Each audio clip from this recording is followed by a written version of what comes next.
Bocah berusia 12 tahun meninggal dunia setelah didiagnosa mengalami gangguan syaraf akibat kecanduan bermain game online di telepon seluler. Ada lebih dari 100 anak tercatat menjalani pengobatan di Rumah Sakit Jiwa Cisarua kecanduan bermain game.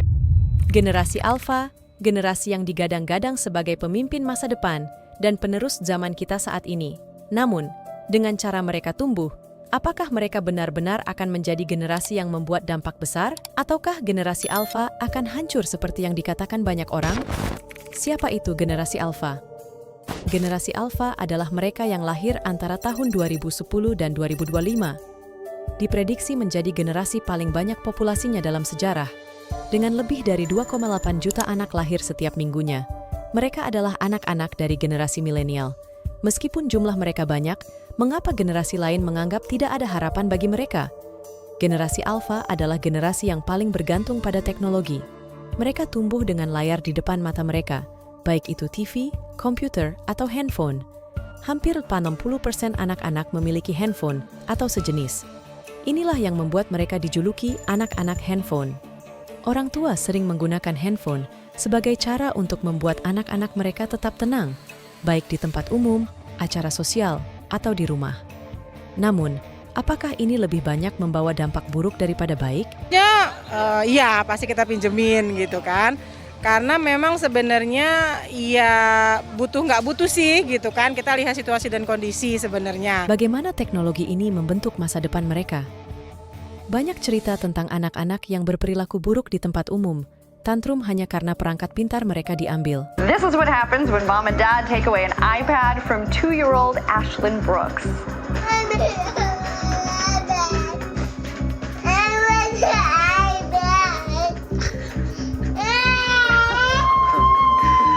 Apakah ini pertanda bahwa generasi Alfa sudah rusak? Sebenarnya, apa yang membuat mereka berbeda dari generasi sebelumnya? Jawaban singkatnya, internet.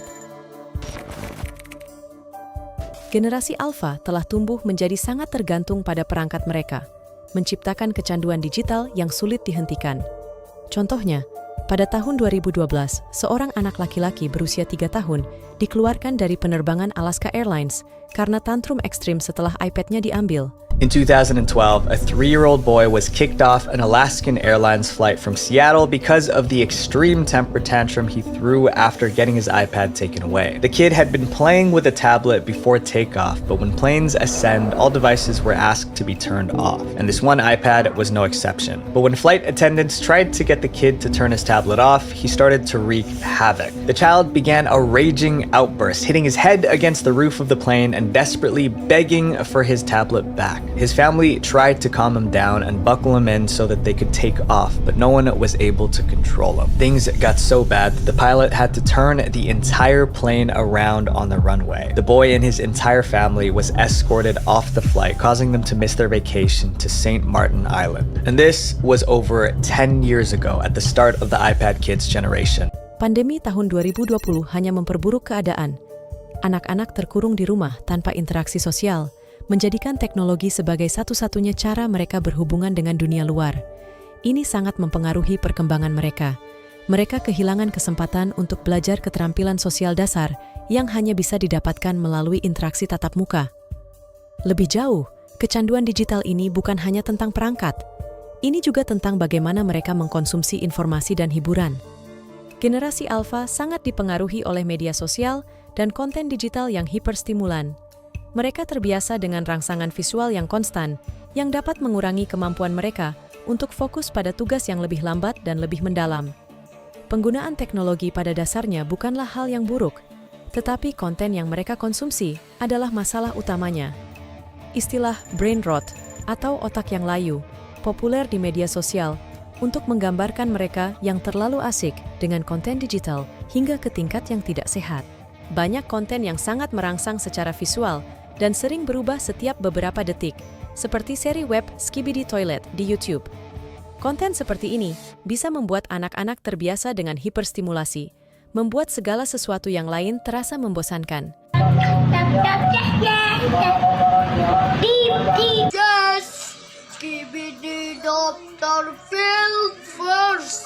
Cocomelon adalah contoh lain. Acara ini sangat populer di kalangan anak-anak tetapi juga menjadi perhatian karena dianggap terlalu merangsang dan membuat anak-anak kecanduan. Banyak orang tua melaporkan bahwa anak-anak mereka menjadi seperti zombie di depan layar. Guru-guru di seluruh dunia melaporkan kekhawatiran mereka tentang perkembangan pendidikan siswa generasi alfa. Banyak dari mereka yang tertinggal dalam membaca dan menulis, dan kesulitan memahami literasi dasar.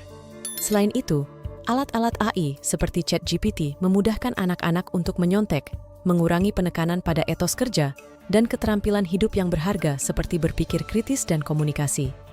Dampak dari konsumsi konten yang merusak ini sangat nyata dalam dunia pendidikan. Anak-anak kehilangan kemampuan untuk berkonsentrasi dalam jangka waktu yang panjang, yang sangat penting untuk keberhasilan akademis. Bagaimana kita dapat mengubah pendekatan pendidikan untuk membantu generasi alfa mengatasi tantangan ini? Generasi alfa juga sangat dipengaruhi oleh media sosial. Mereka cenderung mengambil semua yang mereka lihat di media sosial sebagai kebenaran tanpa meneliti atau mempertanyakannya. Hal ini membuat mereka rentan terhadap berbagai pengaruh negatif. Misalnya, informasi yang salah atau hoaks yang beredar di media sosial dapat dengan mudah dipercaya oleh anak-anak yang belum memiliki kemampuan berpikir kritis yang kuat. Iklan di media sosial juga membuat anak-anak menjadi sangat materialistis. Mereka merasa perlu membeli segala yang mereka lihat untuk bisa diterima dalam kelompok mereka. All she wants for the holidays is, well, not toys, but skincare products. All I wanted this year was skincare and makeup. 11-year-old Olivia Clyde is obsessed with beauty products. Fenomena Sephora Kids menunjukkan bagaimana industri kecantikan kini mulai menargetkan anak-anak sebagai konsumen baru. Sephora, yang dikenal sebagai raksasa dalam industri kecantikan, kini merambah pasar anak-anak dengan produk yang dirancang khusus untuk mereka. Produk-produk ini mencakup makeup, skincare, dan alat kecantikan lainnya yang dirancang untuk menarik perhatian anak-anak sejak usia dini. Bayangkan, anak-anak yang dulu lebih memilih boneka dan mobil-mobilan kini semakin tertarik pada palet eyeshadow dan serum wajah.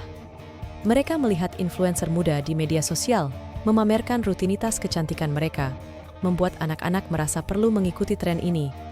Hal ini memperkuat tren di mana anak-anak, terutama anak perempuan, mulai tertarik pada makeup dan produk perawatan kulit jauh lebih awal dari yang seharusnya. Alih-alih bermain dan belajar, anak-anak sekarang merasa perlu untuk merawat kulit mereka dan memakai makeup, mengikuti standar kecantikan dewasa yang mereka lihat di media sosial dan iklan. Anak-anak yang seharusnya menikmati masa kecil mereka yang penuh kreativitas dan eksplorasi, kini menghadapi tekanan untuk tampil sempurna. Mereka seringkali menghabiskan waktu berjam-jam di depan cermin atau layar, mempelajari tutorial makeup, dan mengaplikasikannya pada diri mereka sendiri. Dampaknya bisa sangat serius. Anak-anak yang terlalu fokus pada penampilan fisik bisa kehilangan masa kecil mereka dan mengalami tekanan mental karena merasa harus selalu tampil sempurna. Mereka menjadi terobsesi dengan penampilan luar, seringkali mengorbankan perkembangan diri yang lebih penting. Dampak jangka panjangnya, anak-anak ini mungkin tumbuh dengan rasa tidak puas yang mendalam terhadap diri mereka sendiri, selalu merasa bahwa mereka tidak cukup baik. Media sosial mempromosikan budaya konsumerisme yang berlebihan, yang pada akhirnya dapat mempengaruhi nilai-nilai dan prioritas hidup mereka.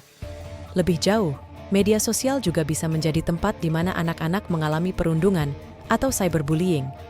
Ini dapat menyebabkan dampak psikologis yang serius, termasuk kecemasan, depresi, dan rasa rendah diri. Bagaimana kita dapat melindungi generasi alfa dari bahaya ini sambil tetap membiarkan mereka menikmati manfaat dari teknologi dan internet? Generasi alfa menghadapi tantangan yang berbeda dari generasi sebelumnya. Kecanduan teknologi, tekanan dari media sosial, dan dampak negatif pada pendidikan adalah beberapa masalah utama. Namun, tantangan ini bukanlah akhir dari segalanya. Ada beberapa langkah yang bisa kita ambil untuk membantu generasi alfa mengatasi tantangan ini dan memastikan mereka tumbuh menjadi individu yang kuat dan berpengaruh. Pertama, penting bagi orang tua untuk memberikan batasan yang sehat dalam penggunaan teknologi. Mengatur waktu layar, memastikan anak-anak beristirahat dari perangkat digital, dan mendorong mereka untuk terlibat dalam aktivitas fisik dan sosial yang tidak melibatkan layar adalah langkah awal yang baik. Ketiga, penting untuk mengajarkan literasi digital dan berpikir kritis sejak dini. Anak-anak perlu diajarkan bagaimana mengevaluasi informasi yang mereka temui di internet dan media sosial, serta bagaimana mengidentifikasi berita palsu atau konten yang tidak pantas. Keempat, mendampingi anak-anak saat mereka menggunakan media sosial dan mengajarkan mereka tentang etika dan keamanan online. Ini termasuk bagaimana berinteraksi dengan orang lain secara positif dan bagaimana melindungi diri mereka dari potensi bahaya seperti cyberbullying. Terakhir, penting bagi masyarakat untuk bekerja sama dalam menciptakan lingkungan yang mendukung perkembangan anak-anak. Ini termasuk mendukung program-program yang mempromosikan kesehatan mental, aktivitas fisik, dan keterampilan sosial yang kuat. Dengan pendekatan yang tepat, bimbingan yang baik dari orang tua dan pendidik, serta kesadaran akan bahaya dan manfaat teknologi, kita dapat membantu generasi alfa untuk tumbuh menjadi individu yang kuat, kritis, dan siap menghadapi masa depan. Terima kasih telah menonton. Jangan lupa untuk like, subscribe, dan tinggalkan komentar di bawah. Sampai jumpa di video berikutnya.